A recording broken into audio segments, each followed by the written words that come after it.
সকলকে স্বাগত জানিয়ে মাধ্যমিক জীবন বিজ্ঞান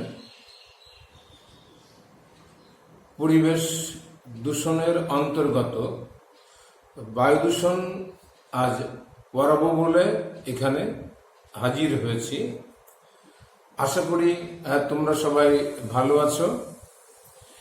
এর আগের দিনের যে ক্লাসটা আমি করিয়েছিলাম সেখানে মূল আলোচ্য বিষয় ছিল জৈব ভূ রাসায়নিক চক্র এবং নাইট্রোজেন চক্রের সংক্ষিপ্ত ধারণা। আজকে যে অংশটা পড়াবো সেটা ব্ল্যাকবোর্ডের দিকে খেয়াল করো। ব্ল্যাকবোর্ডের দিকে খেয়াল করলে বুঝতে পারবে আমি কি পড়াবো। বায়ু দূষণের দুটো জিনিস তোমাদের খুব ভালো মতো জানতে হয়। এক হচ্ছে বায়ু দূষণের কারণ বা উৎস কি, অর্থাৎ কি কি কারণে বায়ু দূষণ হয়। Air pollution, causes of air pollution অথবা সোর্স অফ এয়ার পলিউশন, বায়ু দূষণের কারণ বা উৎস, এগুলো তোমাদের একটু জানতে হবে। মিনিমাম দুটো কারণ তোমাদের ভালো করে জানতে হবে, at least to source of air pollution বা কজেস অফ এয়ার পলিউশন। তেমনি ফলাফল, অর্থাৎ বায়ু দূষণের কুফল। বায়ু দূষণের ভালো দিক বলে আমাদের কিচ্ছু নেই। বায়ু দূষণের ফলাফল মানে হচ্ছে বায়ু দূষণের কুফল বা বায়ু দূষণের ব্যাড দিক, খারাপ দিক। ভালো দিক বলে সত্যি সত্যি কিছু হয় না, এক্ষেত্রে দূষণের সবসময় খারাপ দিকই হয়। সেই সঙ্গে সঙ্গে বায়ু দূষণ কিভাবে আমরা রোধ করতে পারি, বায়ু দূষণ কিভাবে নিয়ন্ত্রণ করতে পারি, এই বিষয়ে একটা মিনিমাম ধারণা তোমরা নিয়ে রাখতে পারো, তাতে অসুবিধা কিছু নেই। কারণ অনেক লেখকের বইতে আমি দেখেছি সিলেবাসের বাইরে লেখে যে বায়ু দূষণকে আমরা কি কিভাবে কন্ট্রোল করতে পারি, বায়ু দূষণের নিয়ন্ত্রণ পদ্ধতিগুলো কি কি, এই ধরনের প্রশ্ন দু একটা আমরা দেখি। কিন্তু মাইন্ডেড মাধ্যমিকে কিন্তু আসবে না। মাধ্যমিকে আসবে বায়ু দূষণের উৎস এবং তার ফলাফল। কিন্তু বাড়তি জানলে, অতিরিক্ত জানলে কোনো ক্ষতি নেই। কিছু অতিরিক্ত কথা প্রতিদিনই দেখবে আমি আমার লেকচারের মধ্যে এনে দিচ্ছি, এটা খুব স্বাভাবিক। একটা অংশ পড়াতে গেলে তার সঙ্গে রিলেটেড অনেক অংশ এসে যায়। তা চলে আসি, কি কি অংশ তোমাদের এই চ্যাপ্টারে ভালো করে জানতে হবে। দেখো, বায়ু দূষণ কাকে বলে, প্রাথমিক এবং গৌণ বায়ু দূষক কাকে বলে, প্রাথমিক এবং গৌণ বায়ু দূষক কাকে বলে, বায়ু দূষণের কারণ কি কি, অর্থাৎ বায়ু দূষণের উৎস, সোর্স অফ এয়ার পলিউশন বা সোর্সেস অফ এয়ার পলিউশন, বায়ু দূষণের ফলাফল, রেজাল্ট বা বায়ু দূষণের কুফল। আর সেই সঙ্গে তিনটে শব্দ বায়ু দূষণের সঙ্গে related, pan, PAN, pan, SPM এবং অ্যারোসল, এগুলো আমি আলোচনা করব। বোর্ডে যে অংশগুলো লেখা রয়েছে এগুলো তোমরা চটপট খাতাতে লিখে নেবে, নিয়ে সেগুলো দেখে দেখে ভালো করে পড়বে। আমার ধারণা এর বাইরে থেকে কোনো প্রশ্ন আসবে না, এখান থেকে তোমরা মাধ্যমিকে কোনো প্রশ্ন এলে কমন পেয়ে যাবে।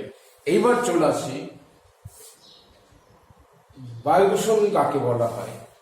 প্রাকৃতিক অথবা মানে মানুষের কারণে পরিবেশের বায়ুমণ্ডলে বিভিন্ন অবাঞ্ছিত বস্তুর উপস্থিতির ফলে বায়ুমণ্ডলে যে ক্ষতিকর অবস্থা সৃষ্টি হয় তাকেই বলা হবে বায়ু দূষণ। দেখো, আমার সংজ্ঞার মধ্যে আমি দুটো কথা বলেছি।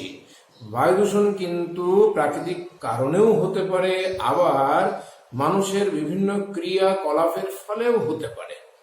সেই জন্য বললাম যে প্রাকৃতিক উপায়ে অথবা মানে প্রাকৃতিক পদ্ধতিতে অথবা মানুষের দ্বারা সৃষ্টি বা সৃষ্ট বিভিন্ন অবাঞ্ছিত বস্তুগুলো বায়ুমণ্ডলে মিশে গেলে যে খারাপ অবস্থার সৃষ্টি হয়, যা জীবজগতের উপরে খারাপ প্রভাব সৃষ্টি করে, তাকে আমরা বলবো এয়ার পলিউশন বা বায়ু দূষণ। বায়ু দূষণের জন্য যে বস্তুগুলো দায়ী সেগুলোকে আমরা বায়ু দূষণকারী বস্তু বলে থাকি। এদেরকে সংক্ষেপে বলা হয় এয়ার পলিউট্যান্ট। এয়ার পলিউট্যান্ট বা বায়ু দূষণকারী বস্তু। এই বায়ু দূষণকারী বস্তু আবার দু রকমের হতে পারে। দেখো এখানে আমি লিখেছি প্রাথমিক বায়ু দূষক এবং গৌণ বায়ু দূষক।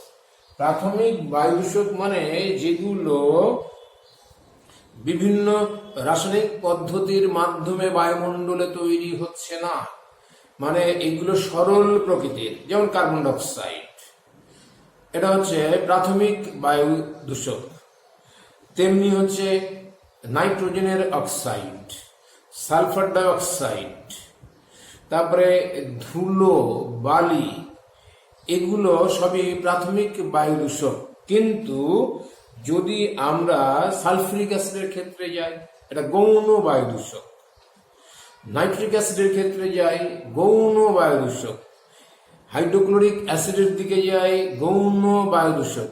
পারক্সি অ্যাসিটাইল নাইট্রেট, যাকে আমরা বলি pan, PAN, পারক্সি acetyl nitrate, pan, এরা হচ্ছে গৌণ বায়ু দূষক। অর্থাৎ প্রাথমিক বায়ু দূষকের মাধ্যমে এরা তৈরি হয়, অথবা প্রাথমিক বায়ু দূষক ছাড়াও এরা সরাসরি বাষ্পাকারে বায়ুমণ্ডলে ভেসে বেড়ায় বিভিন্ন কলকারখানা থেকে নির্গত হয়ে, বা রাসায়নিক শিল্প ঘটিত যে কারখানাগুলো রয়েছে, বিভিন্ন রাসায়নিক যৌগ তৈরি হয়, সেখান থেকে বায়ুমণ্ডলে মিশে গিয়ে এগুলো তৈরি হয়। গৌণ বায়ু দূষকের মধ্যে উল্লেখযোগ্য হচ্ছে পারক্সি অ্যাসিটাইল নাইট্রেট, সালফিউরিক অ্যাসিডের ধোঁয়া, নাইট্রিক অ্যাসিডের ধোঁয়া, হাইড্রোক্লোরিক অ্যাসিডের ধোঁয়া, এগুলো গৌণ বায়ু দূষক। কিন্তু কার্বন ডাইঅক্সাইড, সালফার ডাইঅক্সাইড, নাইট্রোজেনের যে অক্সাইড গুলো রয়েছে, ধুলো, বালি, তারপরে তোমার কয়লা খনি থেকে যে মানে কয়লার যে ধোঁয়াটা, গুঁড়োটা ডাস্ট আকারে নির্গত হয়, অথবা মানে মার্বেল যখন কাটা হয়, মার্বেলটাকে যখন পালিশ করা হয়, তখন মেশিনের সাহায্যে কাটতে গেলে যে ধোঁয়াগুলো বেরোয়, সেগুলো কিন্তু প্রাথমিক বায়ু দূষকের মধ্যে পড়ে। এই গৌণ বায়ু দূষক এবং প্রাথমিক বায়ু দূষক বলতে কি বোঝো, এটা তোমাদের একটু জানতে হবে। খুব পরীক্ষায় আসে, আমি দেখেছি। প্যান কথাটির অর্থ কি? পারক্সি অ্যাসিটাইল নাইট্রেট, অথবা নিম্নলিখিত কোনটি গৌণ বায়ু দূষক? বিশেষ করে আমি দেখেছি MCQ-তে প্যানকে ভিত্তি করে একটা প্রশ্ন দেয়, মানে ক্লাস 12-এ সব থেকে বেশি আসে, 9-10-এ মানে মাধ্যমিকে একটু কম দেখা যায়। তাহলে আমি বলবো এটা একটু পড়া উচিত, তোমাদের পড়বে এটা। এরপরে চলে আসি বায়ু দূষণের কারণ, অর্থাৎ কি কি কারণে বায়ু দূষিত হয়। একেবারে তোমরা নিচু ক্লাস থেকেই পড়ে এসছো। এটা পরিবেশ দূষণ নিয়ে তোমাদের একটা বাংলায় রচনা হয়, যেমন গরু রচনা মোটামুটি সবাই জানে, তেমনি বায়ু দূষণ ব্যাপারটা সব স্টুডেন্টরাই কম বেশি জানে, যারা একেবারে ক্লাস 1 থেকে পড়ছে, আর নিজেরা ভেবেও অনেকটা লিখতে পারে। সব থেকে উল্লেখযোগ্য হচ্ছে কলকারখানা নির্গত ধোঁয়া। কলকারখানা থেকে যে ধোঁয়া নির্গত হয়, সেই ধোঁয়াগুলো বায়ু দূষণের একটা প্রধান কারণ। 2 নম্বর, মোটর ভেহিকেলস, যানবাহন নির্গত ধোঁয়া। যানবাহন থেকে যে ধোঁয়াগুলো নির্গত হচ্ছে, সেই ধোঁয়াগুলো বায়ুমণ্ডলে মিশে গিয়ে বায়ুমণ্ডলকে দূষিত করছে। এই দুটো সব থেকে উল্লেখযোগ্য কারণ। এছাড়াও কিন্তু বিভিন্ন বিভিন্ন কীটনাশক স্প্রে করা হয় ফসলের ক্ষেত্রে কীটপতঙ্গ দমন করার জন্য, সেগুলোও কিন্তু বাতাসে মিশে গিয়ে বায়ু দূষিত করে। আবার যে পারমাণবিক বিস্ফোরণ, তার ফলেও কিন্তু বায়ু দূষণ হতে পারে। পারমাণবিক চুল্লি থেকে নির্গত ধোঁয়া, সেগুলোও কিন্তু বায়ু দূষণের কারণ। এছাড়াও তো ধুলো, বালি, তারপর হচ্ছে ওই যে একটু আগে বললাম যে খাদানে যে মানে তোমার পাথরগুলোকে কাটা হচ্ছে, যে মার্বেলগুলো কাটা হচ্ছে, এমনকি বাড়িঘর তৈরি করতে গেলে যে মার্বেল বা টাইলস বা পাথরগুলো কাটা হচ্ছে, সেক্ষেত্রেও কিন্তু ধোঁয়া তৈরি হচ্ছে, গুঁড়ো ডাস্ট তৈরি হচ্ছে তার থেকে, সেগুলোও বায়ু দূষণের কারণ। তাই বায়ু দূষণের কারণগুলো আগাছানাশক দিয়েও কিন্তু হতে পারে। বিভিন্ন রকমের আগাছানাশক বস্তুগুলো আমরা আগাছা দমন করতে দেখি কৃষকরা ব্যবহার করে, সেগুলো স্প্রে মেশিনের মাধ্যমে স্প্রে করে দেওয়া হয়। তোমরা দেখবে বাড়িতে ওই ডেঙ্গু মশা নিয়ন্ত্রণের জন্য এক ধরনের তেল নিয়ে আসে এবং স্প্রে মেশিন দিয়ে স্প্রে করে দেয়। তেমনি এই কীটনাশক এবং আগাছানাশকগুলোও কিন্তু কৃষি কাজের ক্ষেত্রে, কৃষি ক্ষেতে ব্যবহার করা হয়। সেই ক্ষেতে ব্যবহার করার সময় কিছুটা এরা বায়ুমণ্ডলে মিশে যায়, জলও দূষিত হয়, আবার বায়ুমণ্ডলে কিছুটা মিশে যায়। এগুলো বায়ু দূষণের মেন কারণ। নেক্সট আমরা চলে যাব এই বায়ু দূষণের ফলাফলগুলো কি। খুব ইম্পর্টেন্ট, ভেরি ইম্পর্টেন্ট। বায়ু দূষণের ফলাফল অর্থাৎ বায়ু দূষণের কুফল। বায়ু দূষণের সুফল বলে কিছু হয় না, কুফল অর্থাৎ খারাপ দিকগুলো। খারাপ দিকগুলোর মধ্যে সব থেকে উল্লেখযোগ্য যে গ্রিন হাউস গ্যাস বৃদ্ধি। গ্রিন হাউস গ্যাস বৃদ্ধি হয়। তোমরা জানো কার্বন ডাইঅক্সাইড, নাইট্রোজেনের বিশেষ করে নাইট্রাস অক্সাইড, এদিকে হচ্ছে তোমার কার্বন মনোক্সাইড, ওদিকে ক্লোরোফ্লুরোকার্বন, সিএফসি যাকে আমরা বলে থাকি। মাইন্ড ইট, সিএফসি কিন্তু একটা গৌণ বায়ু দূষক। এইগুলো পরিবেশে বৃদ্ধি পেলে পরিবেশের তাপমাত্রা বেড়ে যায়, এটাকে গ্লোবাল ওয়ার্মিং বলা হয়। এই গ্রিন হাউস গ্যাসের প্রভাবে পরিবেশের উষ্ণতা, মানে পৃথিবীর উষ্ণতা ক্রমশ বেড়ে যাচ্ছে। তোমরা প্রচুর পরিমাণে ম্যাগাজিন বা বিভিন্ন রকমের পেপারে এবং সংবাদ মানে মিডিয়াতে প্রায় দেখতে পাচ্ছ যে গ্লোবাল ওয়ার্মিং কি হারে বেড়ে যাচ্ছে। এই গ্রিন হাউস গ্যাসের ফলেও কিন্তু বেড়ে যাচ্ছে। গ্রিন হাউস গ্যাসগুলো কিন্তু বায়ু দূষণের একটি উল্লেখযোগ্য কারণ।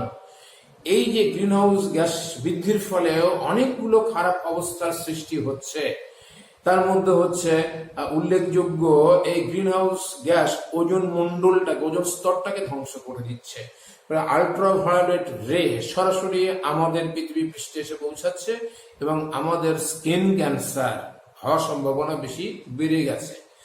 এছাড়াও মানে ওজোন স্তর না থাকার জন্য পরিবেশের তাপমাত্রাটা ক্রমশ বেড়ে যাচ্ছে এবং পৃথিবীর উষ্ণতা বৃদ্ধির সাথে সাথে মেরু অঞ্চলে জমা থাকা যে বরফ, পাহাড়ের চূড়াতে জমা থাকা যে বরফ, সেগুলো গলতে শুরু করছে এবং সমুদ্রের জলের উচ্চতা অর্থাৎ সি ওয়াটারের লেভেলটা বেড়ে যাচ্ছে।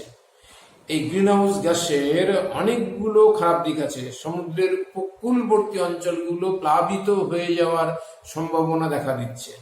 এই গ্রিন হাউস গ্যাস বৃদ্ধি এবং গ্লোবাল ওয়ার্মিং, এদের সাথে বায়ু দূষণের খুব একটা ঘনিষ্ঠ সম্পর্ক রয়েছে। এছাড়া বায়ু দূষণের ফলে আমাদের শ্বসনতন্ত্রের মারাত্মক অসুখ হতে পারে, যেমন অ্যাজমা হতে পারে, যেমন হচ্ছে তোমার নিউমোনিয়া রোগও হতে পারে, COPD, chronic obstructive pulmonary disease, ফুসফুসের ভেতরের যে সমস্ত জায়গা দিয়ে বায়ু চলাচল করে সেগুলোর বাধা সৃষ্টি হয়। ফলে নিয়মিতভাবে একটা শ্বাসকষ্টজনিত অবস্থা আমাদের তৈরি হয়, একে বলা হয় সিওপিডি। বিশেষ করে এখন তোমরা করোনাতে দেখতে পাচ্ছ যে সিওপিডির পেশেন্টদের যদি করোনা হয় তাহলে কিন্তু তাদের মৃত্যুর আশঙ্কা খুব বেশি। এমনি করোনাতে ফুসফুস অকেজো হয়ে যায়, ভেন্টিলেশনে দিতে হয় পেশেন্টকে, ফুসফুসের অক্সিজেন নেওয়ার ক্যাপাসিটি কমে যায়, কার্বন ডাইঅক্সাইড ছেড়ে দেওয়ার ক্যাপাসিটি কমে যায়। সিওপিডি পেশেন্টদের কিন্তু এটা মারাত্মক সমস্যা, অ্যাজমা হতে পারে। এছাড়াও কিন্তু বায়ু দূষণের ফলে আমাদের অ্যালার্জি, স্কিন অ্যালার্জি হতে পারে, চোখের অ্যালার্জি হতে পারে। এছাড়া বায়ু দূষণের ফলে যে বায়ুমণ্ডলে সালফার ডাইঅক্সাইড এবং নাইট্রোজেনের অক্সাইড গুলো যাচ্ছে, সেই সালফার ডাইঅক্সাইড এবং নাইট্রোজেনের অক্সাইড গুলো বায়ুমণ্ডলে সালফিউরিক অ্যাসিড এবং নাইট্রিক অ্যাসিড তৈরি করছে। সেগুলো বৃষ্টির জলের সঙ্গে আমাদের ভূপৃষ্ঠে নেমে আসছে, এসে আমাদের স্থলজ এবং জলজ বাস্তুতন্ত্রকে ক্ষতি করছে, এটাকে বলে অ্যাসিড রেন। অম্ল বৃষ্টি, বায়ু দূষণের আরেকটা মারাত্মক ক্ষতিকারক দিক হচ্ছে অম্ল বৃষ্টি। এই অম্ল বৃষ্টি বা অ্যাসিড রেনের ফলে আমাদের যে অ্যাকোয়াটিক ইকোসিস্টেম, সেই অ্যাকোয়াটিক ইকোসিস্টেম গুলো বিঘ্নিত হচ্ছে, আবার যে আমাদের মানে টেরেস্ট্রিয়াল ইকোসিস্টেম অর্থাৎ স্থলজ বাস্তুতন্ত্র তারও কিন্তু ক্ষতিগ্রস্ত হচ্ছে। এছাড়া অ্যাসিড বৃষ্টির ফলে যে মার্বেলের তৈরি যে সমস্ত মনুমেন্ট গুলো, অট্টালিকা গুলো, এমনকি চুনা পাথর দিয়ে তৈরি, লাইম স্টোন দিয়ে তৈরি যে সমস্ত অট্টালিকা গুলো বা মনুমেন্ট গুলো, সেগুলো ক্ষয়ীভূত হচ্ছে।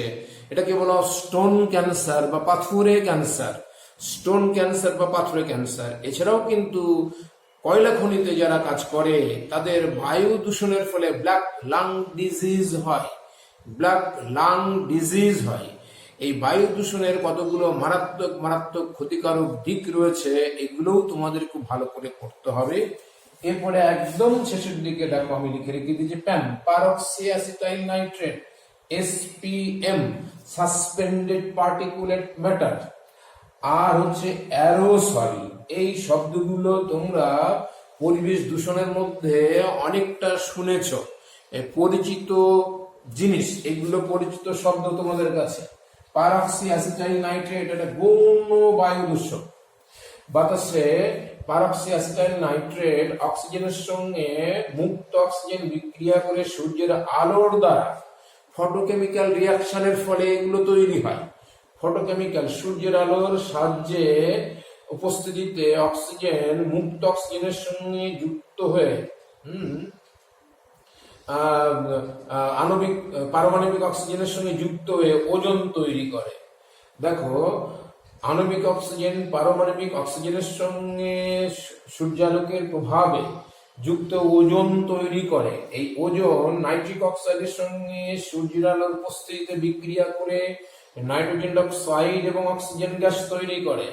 এই অক্সিজেন গ্যাস, এই ভুল বললাম, নাইট্রোজেন অক্সাইড গ্যাস আর অক্সিজেন, নাইট্রোজেন অক্সাইড, আর এদিকে হচ্ছে হাইড্রোকার্বন, ওদিকে অক্সিজেন, অক্সিজেন, নাইট্রোজেন অক্সাইড এবং হাইড্রোকার্বন, এইচসি মানে হাইড্রোকার্বন, এরা রাসায়নিক বিক্রিয়া করে পারক্সি অ্যাসিটাইল নাইট্রেট তৈরি করে। এই পারক্সি অ্যাসিটাইল নাইট্রেট কিন্তু আমাদের অ্যালার্জি সৃষ্টি করতে পারে, স্কিন অ্যালার্জি, এমনকি ব্রিদিং প্রবলেমও এনে দিতে পারে, শ্বাসকষ্ট জনিত অবস্থাও এনে দিতে পারে। এই ফটোকেমিক্যাল ধোঁয়াশা বলা হয় এগুলোকে, ফটোকেমিক্যাল ধোঁয়াশার ফলে এগুলো তৈরি হয়। এসপিএম, এসপিএম মানে সাসপেন্ডেড পার্টিকুলেট ম্যাটার। বাতাসের মধ্যে যে সূক্ষ্ম সূক্ষ্ম ধূলিকণাগুলো থাকে, বিভিন্ন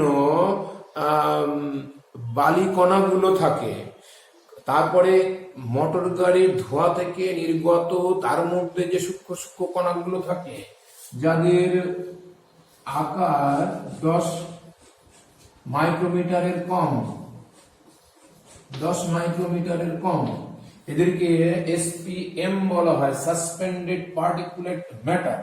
10 মাইক্রোমিটারের কম এরা ব্যাসযুক্ত হয়ে থাকে, এই কণাগুলোকে এসপিএম বলা হয়। এসপিএম কিন্তু বায়ু দূষণের জন্য খুব মারাত্মক দায়ী। এই যে মাস্ক পরলে এসপিএম গুলো আমাদের শ্বসন তন্ত্রের মধ্যে কম ঢোকে। হ্যাঁ, এসপিএম প্রচুর পরিমাণে, শীতকালে বায়ু দূষণের মাত্রাটা সব থেকে বেশি, অর্থাৎ এসপিএম এর পরিমাণটা তখন বেড়ে যায় বায়ুমণ্ডলে, যেহেতু বৃষ্টিপাত থাকে না, হ্যাঁ, বায়ু খুব শুষ্ক থাকে, এদিকে কল কারখানা ও বিভিন্ন মোটর গাড়ি থেকে নির্গত ধোঁয়া, তার মধ্যে পর্যাপ্ত পরিমাণে এসপিএম থাকে, সাসপেন্ডেড পার্টিকুলেট ম্যাটার। এই এসপিএম এর মধ্যে যাদের ব্যাস 1 মাইক্রনের কম, 1 মাইক্রন নয়, মাইক্রোমিটার, 1 মাইক্রোমিটারের কম, তাদেরকে অ্যারোসল বলা হয়। অ্যারোসল, অ্যারোসল হচ্ছে সূক্ষ্ম সূক্ষ্ম কণা যেগুলো বাতাসে ভাসমান অবস্থায় থাকে, যাদের ব্যাস 1 মাইক্রোমিটারের কম হবে, তাদেরকে বলা হবে অ্যারোসল। এয়ারোসল কিন্তু খুব ক্ষতিকর। আমাদের লাংসের মধ্যে খুব সহজেই প্রবেশ করে যায়, গিয়ে লাংসে বিভিন্ন রকমের রোগ তৈরি করে দেয়। এমফাইসিমা বলে একটা রোগ আছে, হ্যাঁ, এমফাইসিমা, সেটাও কিন্তু ফুসফুসের একটা রোগ। Black lung disease, COPD, asthma, এগুলো কিন্তু সব শ্বসনতন্ত্র ঘটিত রোগ। এগুলো কিন্তু এসপিএম এবং অ্যারোসলের প্রভাবে হয়ে থাকে। তা বায়ু দূষণ সংক্রান্ত ব্যাপারে যে অংশগুলো তোমাদেরকে আলোচনা করে দিলাম, এই অংশগুলো পড়বে। বায়ু দূষণ কিভাবে আমরা নিয়ন্ত্রণ করব, একটু পড়লে কোনো ক্ষতি নেই। মানে যতটা পারা যায় মানে জীবাশ্ম জ্বালানির ব্যবহার কমাতে হবে, বিশেষ করে মানে ডিজেল এবং কয়লা। এই ডিজেল এবং কয়লা এইগুলো ব্যবহার করার পরিমাণটা কমাতে হবে। প্রাকৃতিক গ্যাস এবং সিএনজি বা এলপিজি গ্যাসের ব্যবহারটা বাড়াতে হবে, তাহলে বায়ু দূষণ কম হবে। এছাড়া মানে তোমার কলকারখানা থেকে যে ধোঁয়াটা নির্গত হবে, সেই ধোঁয়াতে যাতে ধুলো বালিগুলো আটকানো যায়, তাকে পিউরিফাই করে বায়ুমণ্ডলে পাঠিয়ে দিতে হবে। তাছাড়াও মোটর গাড়ি থেকে ধোঁয়া নির্গত হয়, সেই ধোঁয়াতে বিষাক্ত গ্যাসগুলো থাকে, তাকে নিষ্ক্রিয় করার জন্য ক্যাটালাইটিক কনভার্টার ব্যবহার করতে হবে। তারপরে ইলেকট্রোস্ট্যাটিক প্রেসিপিটেটর ব্যবহার করতে হবে, যার সাহায্য নিয়ে বাতাসে অবস্থানরত ধুলো কণাগুলোকে আমরা অধঃক্ষেপণ ঘটিয়ে বাতাসটাকে পিউরিফাই করতে পারি, এমন কিছু ব্যবস্থা নিতে হবে। বেশ কিছু আধুনিক যন্ত্রপাতি কিন্তু আমাদের এই মানে প্রযুক্তিতে এসে গেছে। তার মধ্যে উল্লেখযোগ্য সাইক্লোন সেপারেটর। এই সাইক্লোন সেপারেটরের মাধ্যমে ওই বাতাসটাকে ঘুরিয়ে তার থেকে ভারী কণাগুলো, দূষিত বস্তুগুলোকে আলাদা করা হয়। পরিস্রাবক যন্ত্র, ফিল্টার, এই যে ফিল্টার ব্যবহার করে আমরা বাতাসের মধ্যে যে কণাগুলো থাকে তাকে আটকে দিয়ে বাতাসে ওই বায়ুকে নিক্ষেপ করতে পারি। ইলেকট্রোস্ট্যাটিক প্রেসিপিটেটর, এটাও আমরা ব্যবহার করতে পারি। এছাড়া হচ্ছে স্ক্রাবার এবং ক্যাটালাইটিক কনভার্টার, এই সমস্ত যন্ত্রগুলোর ছবি কোন লেখকের বইতে দেওয়া থাকে, একটু সংক্ষিপ্ত বিবরণ দেওয়া থাকে। আমি যে সমস্ত যন্ত্রপাতিগুলোর নাম বললাম যে বায়ু দূষণ নিয়ন্ত্রণের জন্য ব্যবহার করা হয়, সাইক্লোন সেপারেটর, পরিস্রাবক, ইলেকট্রোস্ট্যাটিক প্রেসিপিটেটর, স্ক্রাবার আর ক্যাটালাইটিক কনভার্টার, এই যন্ত্রগুলো অনেক লেখকের বইতে থাকে। আমি আমার যে ইউটিউব ভিডিও আজকের যেটা, তার মধ্যে আমি একটু সংক্ষিপ্ত বিবরণ তোমাদেরকে দিয়ে দেবো। নিজেদের জ্ঞান বৃদ্ধির জন্য এটা পড়তে পারো, তাতে কোনো ক্ষতি নেই। আজ এখানে শেষ করছি। সবাই খুব ভালো থাকো।